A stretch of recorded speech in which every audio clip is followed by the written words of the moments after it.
সুপ্রিয় শ্রোতা, কথামানবী ইউটিউব চ্যানেলে আপনাদের সকলকে স্বাগত জানাচ্ছি। আমি আইরিন অন্না। আপনারা শুনছিলেন হুমায়ুন আহমেদের লেখা বিখ্যাত এবং অত্যন্ত জনপ্রিয় উপন্যাস দেবী। আজ শেষ পর্ব। সারাটা পথ নীলু চুপ করে রইল। একবার সে বলল, কি ব্যাপার, এত চুপচাপ যে? নীলু তারও জবাব দিল না। তার কথা বলতে ইচ্ছা হচ্ছে না। সে আছে একটা ঘোরের মধ্যে। গান শুনবে? গান দেব? নীলু মাথা নাড়ল। সেটা হা নাকি না তাও স্পষ্ট হলো না। কি গান শুনবে? Country music? কান্ট্রি মিউজিকে কার গান তোমার পছন্দ?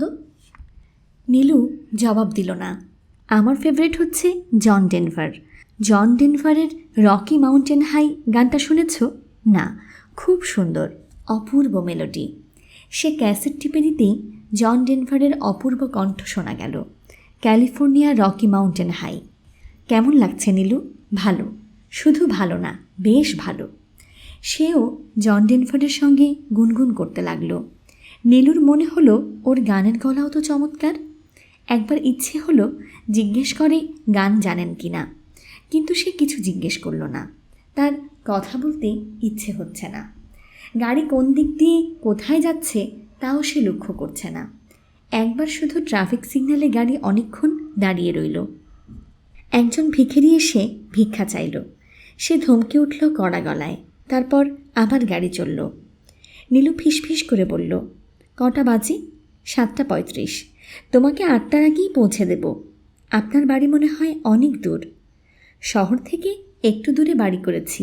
কোলাহল ভালো লাগে না। Far from the madding crowd কার লেখা জানো? না, টমাস হার্ডির। পড়ে দেখবে, চমৎকার।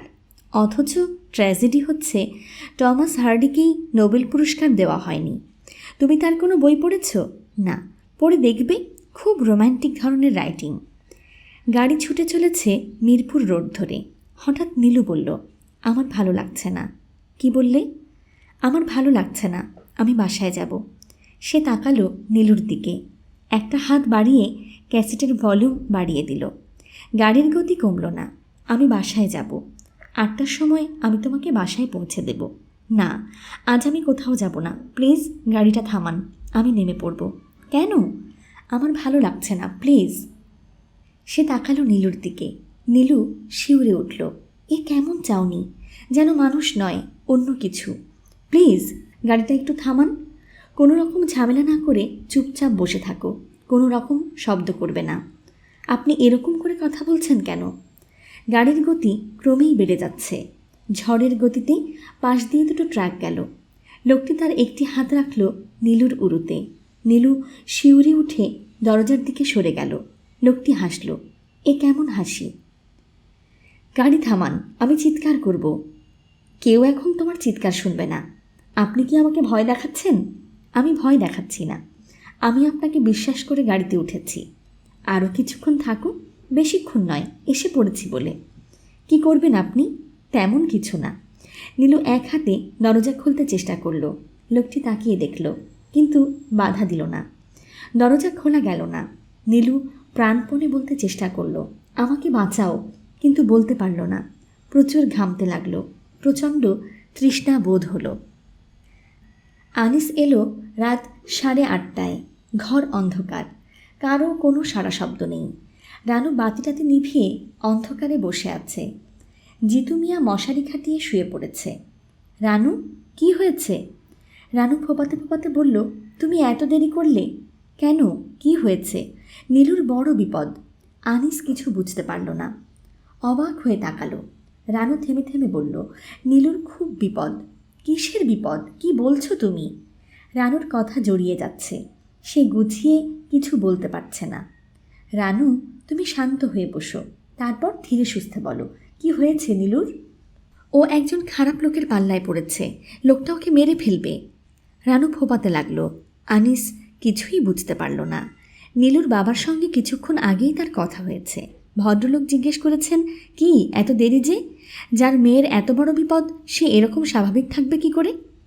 আনিস বলল, ওরা তো কিছু বলল না। ওরা কিচ্ছু জানে না, আমি জানি, বিশ্বাস করো, আমি জানি। আমাকে কি করতে বলো?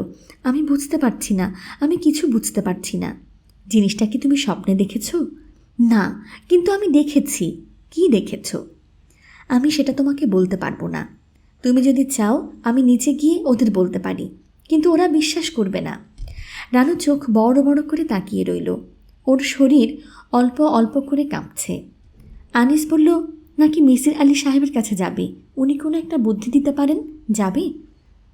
রানু কাঁপা গলায় বলল, তুমি নিজে কি আমার কথা বিশ্বাস করছো? হ্যাঁ, করছি। একতলার বারান্দায় বিলু বসেছিল। ওদের নামতে দেখেই বিলু বলল, ভাবি, নীলু আপা এখনও ফিরছে না। বাবা খুব দুশ্চিন্তা করছেন। রানু কিছু বলল না। তোমরা কোথায় যাচ্ছ ভাবি? রানু তারও কোনো জবাব দিল না। রিকশায় উঠেই সে বলল, আমাকে ধরে রাখো। রানুর গা শীতল। রানু খুব ঘামছে, জ্বর নেমে গেছে। রানু চোখ বড় বড় করে বলল, আপনি আমার কথা বিশ্বাস করছেন না, তাই না? মিসির আলি চুপ করে রইলেন। আগে আপনি বলুন, আপনি কি আমার কথা বিশ্বাস করছেন? বিশ্বাসও করছি না, আবার অবিশ্বাসও করছি না। তুমি নিজে যা সত্যি বলে মনে করছো তাই বলছো, তবে আমি এত সহজে কোনো কিছু বিশ্বাস করি না। কিন্তু যদি সত্যি হয় তখন? মিসির আলি সিগারেট ধরিয়ে কাশতে লাগলেন। বলুন, যদি আমার কথা সত্যি হয়, যদি মেয়েটা মারা যায়? মিসির আলি শান্ত স্বরে বললেন, ঠিক এই মুহূর্তে কি করা যায় তা তো বুঝতে পারছি না। মেয়েটি কোথায় আছে তা তো তুমি জানো না, নাকি জানো? না, জানি না। ছেলেটির নাম ধামও জানো না। ছেলেটি দেখতে খুব সুন্দর, আমার এরকম মনে হচ্ছে। এই শহরে খুব কম করে হলেও 10,000 সুন্দর ছেলে আছে। আমরা কিছুই করব না? পুলিশের কাছে গিয়ে বলতে পারি একটি মেয়ে হারিয়ে গেছে এবং আশঙ্কা করা যাচ্ছে দুষ্ট লোকের খপ্পরে পড়েছে, কিন্তু তাতেও একটা মুশকিল আছে। 24 ঘন্টা পার না হলে পুলিশ কাউকে মিসিং পার্সন হিসেবে গণ্য করে না। রানু আবার বলল, কিছুই করা যাবে না? মিসির আলি গম্ভীর মুখে সিগারেট টানতে লাগলেন। তিনি লক্ষ্য করলেন রানুর চোখ মুখ শক্ত হয়ে উঠছে। সে ঘন ঘন নিঃশ্বাস ফেলছে। রানু, তুমি যদি ওই লোকটির কোনো ঠিকানা কোনোভাবে এনে দিতে পারো তাহলে একটা চেষ্টা চালানো যেতে পারে। ঠিকানা কোথায় পাবো? তা তো রানু আমি জানি না। যেভাবে খবরটি পেয়েছ সেইভাবেই যদি পাও। রানু উঠে দাঁড়ালো। মিসির আলি সাহেব বললেন, যাচ্ছ নাকি? হ্যাঁ, বসে থেকে কি করব? নীলুদের সবকটি ঘরে আলো জ্বলছে। রাত প্রায় 11টা বাজে। নীলুর বাবা পাথরের মূর্তির মতো বাগানের কাছে দাঁড়িয়ে আছেন। রানুদের ঢুকতে দেখে এগিয়ে এলেন, কিন্তু কিছু বললেন না। রানু মাথা নিচু করে 3 তলায় উঠে গেল। নীলুদের ঘরে ঘন ঘন টেলিফোন বাজছে। 2টি গাড়ি এসে থামল। মনে হয় ওরা খুঁজতে শুরু করেছেন। পুলিশের কাছে নিশ্চয়ই লোক গিয়েছে। নীলুর বাবা অস্থির ভঙ্গিতে বাগানে হাঁটছেন। ছোট্ট একটি ঘর, কিন্তু 200 পাওয়ারের একটি বাতি জ্বলছে ঘরে। চারদিক ঝলমল করছে। লোকটি একটি চেয়ারে বসে আছে। নীলু লোকটির মুখ দেখতে পাচ্ছে না, কারণ লোকটি বসে আছে তার পিছনে। ঘাড় ফিরিয়ে পেছনে তাকাবার কোনো উপায় নেই নীলুর। নাইলনের চিকন দড়ি তার গা কেটে বসে গেছে। চারদিকে কোনো সাড়া শব্দ নেই। মাঝে মাঝে দূরের রাস্তা দিয়ে দ্রুতগামী ট্রাকের আওয়াজ পাওয়া যাচ্ছে। নীলু থেমে থেমে বলল, আপনি কি আমাকে মেরে ফেলবেন? কেউ কোনো জবাব দিল না। আমি আপনার কোনো ক্ষতি করিনি, কেন আমাকে ভয় দেখাচ্ছেন? প্লিজ আমাকে যেতে দিন। আমি কাউকে কিছু বলবো না, কেউ আপনার কথা জানবে না। পেছনের চেয়ার একটু নড়ে উঠল। ভারী গলায় লোকটি কথা বলল, কেউ জানলেও আমার কিছু যায় আসে না। কেন আপনি এরকম করছেন? আমি একজন অসুস্থ মানুষ, মাঝে মাঝে আমাকে এরকম করতে হয়। আপনি কি আমাকে মেরে ফেলবেন? কোনো জবাব পাওয়া গেল না। লোকটি হাত বাড়িয়ে বাতি নিভিয়ে দিল।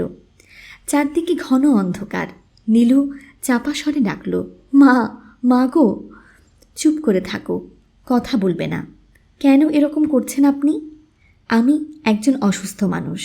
পৃথিবীতে কিছু অসুস্থ মানুষ থাকে।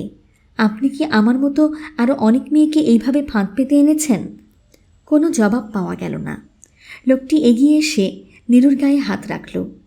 এই কি সেই ভালোবাসার স্পর্শ? নীলু ডাকল, মা, মা গো। চুপ করে থাকো।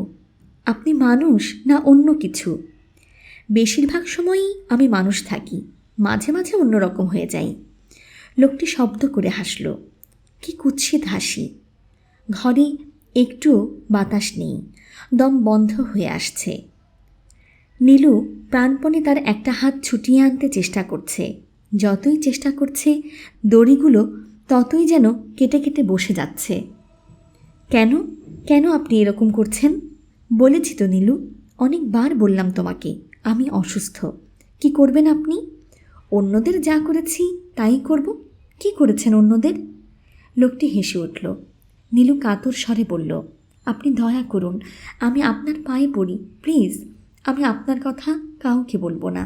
তা কি হয়? বিশ্বাস করুন, আমি কথা রাখি, কাউকে আমি আপনার কথা বলবো না।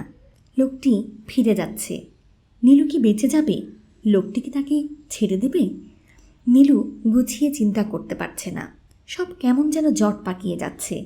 লোকটি একটি ড্রয়ার খুলল। ঘর অন্ধকার। নীলু কিচ্ছু দেখতে পাচ্ছে না, কিন্তু সে নিশ্চিত জানে তার হাতে ধারালো কিছু একটা আছে, খুর জাতীয় কিছু। লোকটি সেটি বাঁ হাতে নিয়ে দাঁড়িয়ে আছে চুপচাপ। আসবে, সে একসময় এগিয়ে আসবে তার কাছে। খুব কাছে কোথাও রিকশার টুনটুন শোনা গেল। নীলু প্রাণপণে চেঁচালো, বাঁচাও, আমাকে বাঁচাও, কিন্তু গলা দিয়ে কোনো শব্দ বেরোলো না। রাত বাড়ার সঙ্গে সঙ্গে রানুর অবস্থা খারাপ হতে লাগলো। বারবার বলতে লাগলো, উফ, বড্ড গরম লাগছে। আনিস সমস্ত দরজা জানালা খুলে দিল, ফ্যান ছেড়ে দিল, তবু তার গরম কমল না। রানু কাতর স্বরে বলল, তুমি আমাকে ধরে থাকো, আমার বড্ড ভয় লাগছে। এই তো আমি তোমাকে ধরে আছি, কিসের এত ভয় রানু? আমার সামনে ওই লোকটি বসে আছে, আমি স্পষ্ট দেখছি, ওর হাতে একটা খুর। রানু ফোঁপাতে শুরু করলো। ওকে ডাক্তারের কাছে নেওয়া উচিত, যত তাড়াতাড়ি নেওয়া যায় ততই ভালো। আনিস ডাকলো, জিতু, জিতু মিয়া। কিন্তু জিতু মিয়ার ঘুম ভাঙল না। রানু বলল, তুমি আমাকে একা রেখে কোথাও যেতে পারবে না, আমার বড় ভয় লাগছে। কোনো ভয় নেই রানু, লোকটি খুর হাতে বসে আছে, তবু তুমি বলছো ভয় নেই? এইসব তোমার কল্পনা। এসো, তোমার মাথায় একটু পানি দিয়ে দিই। তুমি কোথাও যেতে পারবে না, ওই লোকটি এখন উঠে দাঁড়িয়েছে, তুমি আমাকে শক্ত করে ধরে থাকো, আরও শক্ত করে ধরো। আনিস তাকে জড়িয়ে ধরে বসে রইল। রানু ক্ষীণকণ্ঠে বলল, আমি তোমাকে একটি কথা কখনো বলিনি। একবার একজন লোক আমাকে মন্দিরে নিয়ে গিয়েছিল। রানু, এখন তোমাকে কিছুই বলতে হবে না, দয়া করে চুপ করে থাকো। না, আমি বলতে চাই, সকাল হোক, সকাল হলেই শুনব। মাঝে মাঝে আমার মনে হয় একজন কেউ আমার সঙ্গে থাকে। রানু, চুপ করে থাকো। না, আমি চুপ করে থাকবো না, আমার বলতে ইচ্ছে করছে। যে আমার সঙ্গে থাকে তার সঙ্গে আমি অনেকবার কথা বলেছি, কিন্তু আজ সে কিছুতেই আসছে না। তার আসার কোনো দরকার নেই, তুমি বুঝতে পারছো না, তার আসার খুব দরকার। রাত 1:30টার দিকে নিচ থেকে বিলুর কান্না শোনা যেতে লাগলো। অনেক লোকজনের ভিড়, কথাবার্তা শোনা যাচ্ছে। রানু বলল, বিলু কাঁদছে, বড় খারাপ লাগছে আমার। রানু, তুমি একটু শুয়ে থাকো, আমি জিতুকে ডেকে দিচ্ছি। তুমি কোথায় যাবে? আমি একজন ডাক্তার নিয়ে আসব। আমার মোটেই ভালো লাগছে না, তুমি আমাকে ফেলে রেখে কোথাও যেতে পারবে না। রানুর কথা জড়িয়ে যেতে লাগলো। একসময় বিছানায় নেতিয়ে পড়ল। আনিস ছুটে গেল ডাক্তার আনতে। বড় রাস্তার মোড়ে একজন ডাক্তারের বাসা আছে। ডাক্তার সাহেবকে পাওয়া গেল না। আনিস ফিরে এসে ঘরে ঢুকবার মুখেই তীব্র ফুলের গন্ধ পেল। ঘরের বাতি নেভানো। কে নিভিয়েছে বাতি? আনিস ঢুকতেই রানু বলল, ও এসেছে। কে? কে এসেছে? তুমি গন্ধ পাচ্ছ না? আনিস এগিয়ে এসে রানুর হাত ধরল। গা ভীষণ গরম। রানু বলল, ও নীলুর কাছে যাবে। রানু, শুয়ে থাকো। উফ, শোবো কীভাবে? ও একা যেতে ভয় পাচ্ছে, আমিও যাব ওর সঙ্গে, ও আমাকে পথ দেখিয়ে নিয়ে যাবে। বলতে বলতে রানু খিলখিল করে হাসল। আনিস বারান্দায় দাঁড়িয়ে ডাকল, রহমান সাহেব, রহমান সাহেব, ভাই একটু আসুন, আমার বড় বিপদ। রহমান সাহেব ঘরে ছিলেন না, তার স্ত্রী বেরিয়ে এলেন। তিনি অবাক হয়ে বললেন, কি হয়েছে? আপনি একটু আসুন, আমার স্ত্রী কেমন যেন করছে। ভদ্রমহিলা সঙ্গে সঙ্গে এলেন এবং ঘরে ঢুকেই অবাক হয়ে বললেন, নুপুরের শব্দ না? রানু কিশোরী মেয়ের গলায় খিলখিল করে হাসল। কি হয়েছে ওনার? আপনি একটু বসুন ওর পাশে, আমি ডাক্তার নিয়ে আসি। আনিস ছুটে বেরিয়ে গেল। রানু হাসি মুখে বলল, আমার সময় বেশি নেই, ওই লোকটি এগিয়ে আসছে। কোন লোক? আপনি চিনবেন না, না চেনাই ভালো। ভদ্রমহিলা রানুর হাত ধরলেন। উত্তাপে গা পুড়ে যাচ্ছে। তিনি কি করবেন ভেবে পেলেন না। আনিস ডাক্তার নিয়ে ফেরার আগেই রানু মারা গেল। ঘর অন্ধকার, কিন্তু চোখে অন্ধকার শুয়ে আসছে। আবছা মতো সব কিছু দেখা যায়। বাড়িটা কোথায়? শহর থেকে অনেক দূরে কি? কোনো শব্দ নেই। কত রাত এখন? বাড়িতে এখন ওরা কী করছে? বিলু কি ঘুমিয়েছে মশারি ফেলে? না না, আজ কেউ ঘুমায়নি। আজ সবাই ছোটাছুটি করছে, সবাই খুঁজছে নীলুকে। কিছুক্ষণের মধ্যেই হয়তো পুলিশের গাড়ির শব্দ শোনা যাবে। বাবা এসে বলবেন, কোনো ভয় নেই মামুনি। চেয়ার নড়ার শব্দ হলো। লোকটি কি উঠে দাঁড়িয়েছে? তার হাতে ওটা কি? নীলু মনে মনে বলল, বাবা, আমি একজন অসুস্থ লোকের হাতে আটকা পড়েছি, আমাকে তোমরা বাঁচাও। আমার আর মোটেও সময় নেই বাবা, তোমাদের খুব তাড়াতাড়ি করতে হবে। লোকটি এগিয়ে আসছে। পেছন থেকে সে খুব ধীর গতিতে এগিয়ে এলো সামনে। এখন নীলু আবছাভাবে লোকটির মুখ দেখতে পাচ্ছে। কি সুন্দর একটি মুখ। নীলু বিড়বিড় করে বলল, প্লিজ দয়া করুন। লোকটি অদ্ভুত শব্দ করল। এটা কি হাসির শব্দ? নীলুর গা গোলাচ্ছে। নীলু চিত হয়ে থাকা অবস্থাতেই মুখ ভর্তি করে বমি করল। দুঃস্বপ্ন, সমস্তটাই একটা দুঃস্বপ্ন। এক্ষুনি ঘুম ভেঙে যাবে। আর নীলু দেখবে বিলু বাতি জ্বালিয়ে ঘুমিয়ে পড়েছে। তার বুকের ওপর একটা গল্পের বই। এখানে যা ঘটছে তা সত্যি হতেই পারে না। লোকটি তার পাশে দাঁড়িয়ে হাত বাড়ালো। নীলু চাপা গলায় বলল, আমার গায়ে হাত দেবেন না প্লিজ। লোকটি হেসে উঠছে শব্দ করে। আর ঠিক তখনই নুপুরের শব্দ শোনা গেল, যেন কেউ একজন এসে ঢুকেছে এ ঘরে। লোকটি ভারী গলায় বলল, কে কে ওখানে? তার উত্তরে অল্প বয়সী একটি মেয়ে খিলখিল করে হেসে উঠল। লোকটি চেঁচালো, কে কে? কোনো উত্তর পাওয়া গেল না। শুধু ঘরের শেষ প্রান্তের একটা জানালা খুলে ভয়ানক শীতল একটা হাওয়া এসে ঢুকল ঘরে। সে হাওয়ায় ভেসে এলো অদ্ভুত মিষ্টি একটা গন্ধ। নীলুর মনে হলো একটি মেয়ে যেন নূপুর পায়ে দিয়ে তার চারপাশ দিয়ে ঘুরতে শুরু করেছে। ঘুরতে ঘুরতে একটিবার মেয়েটি তাকে স্পর্শ করল। আর তক্ষুনি নীলুর মনে হলো আর কোনো ভয় নেই। নীলু দেখল লোকটি ক্রমেই দেয়ালের দিকে সরে যাচ্ছে। একবার সে চাপা স্বরে বলল, তুমি কে? মিষ্টি একটি হাসি শোনা গেল তখন। ফুলের গন্ধ আরও তীব্র হলো। অন্য কোনো ভুবন থেকে ভেসে এলো নূপুরের ধ্বনি। লোকটি গা ঠেকিয়ে বিড়বিড় করে বলল, এসব কি হচ্ছে? কে এখানে? কে? কেউ তার কথার কোনো জবাব দিল না। একটি দুষ্টু মেয়ে শুধু হাসতে লাগলো। ভীষণ দুষ্টু একটি মেয়ে।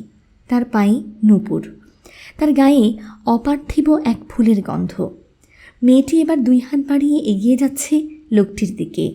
লোকটির কর্কশ কণ্ঠ শোনা গেল, এসব কি? কে কে? তার উত্তরে সমস্ত ঘরময় মিষ্টি খিলখিল হাসি ঝমঝম করতে লাগলো। লোকটি চাপা গলায় বলে উঠল, আমাকে বাঁচাও, বাঁচাও। দুষ্টু মেয়েটি আবার হাসল, যেন খুব একটা মজার কথা। পরিশিষ্ট 3rd ইয়ার অনার্সের এই ক্লাসটি মিসির আলি সাহেবকে দেওয়া হয়েছে। Psychology 5th paper. Misir Ali হাসি মুখে ক্লাসে ঢুকলেন। তার মাথা ঝিমঝিম করে উঠল। রানু বসে আছে 2nd বেঞ্চে। তার দৃষ্টি তীক্ষ্ণ হলো। তিনি মেয়েটির দিকে তাকালেন এবং তাকিয়ে রইলেন। মনে হলো মেয়েটির ঠোঁটের কোণায় হাসি লেগে আছে। মিসির আলি কাঁপা গলায় বললেন, তোমার নাম কি? মেয়েটি উঠে দাঁড়ালো। স্পষ্ট স্বরে বলল, আমার নাম নীলু, নীলুফার, রোল নম্বর 32। আমি একটি মেয়েকে চিনতাম, তুমি দেখতে অবিকল তার মতো। নীলুফার শান্ত স্বরে বলল, আমি জানি। মিসির আলি সাহেব কপালের ঘাম মুছলেন। সমস্ত ব্যাপারটি ভুলে যাবার প্রাণপণ চেষ্টা করতে করতে বললেন, আমি তোমাদের পড়াবো 5th পেপার। খুব ইন্টারেস্টিং একটা টপিক। রানুর মতো দেখতে মেয়েটি তাকিয়ে আছে তার দিকে। মেয়েটির মুখে মৃদু হাসি। সুপ্রিয় শ্রোতা, এতক্ষণ আপনারা শুনছিলেন হুমায়ুন আহমেদের লেখা উপন্যাস দেবী। খুব শীঘ্রই চলে আসব নতুন কোনো গল্প বা উপন্যাস নিয়ে। আমাদের কাজগুলো যদি আপনাদের ভালো লেগে থাকে তবে লাইক, কমেন্ট এবং শেয়ার করে বন্ধুদের মাঝে ছড়িয়ে দেবার অনুরোধ রাখছি।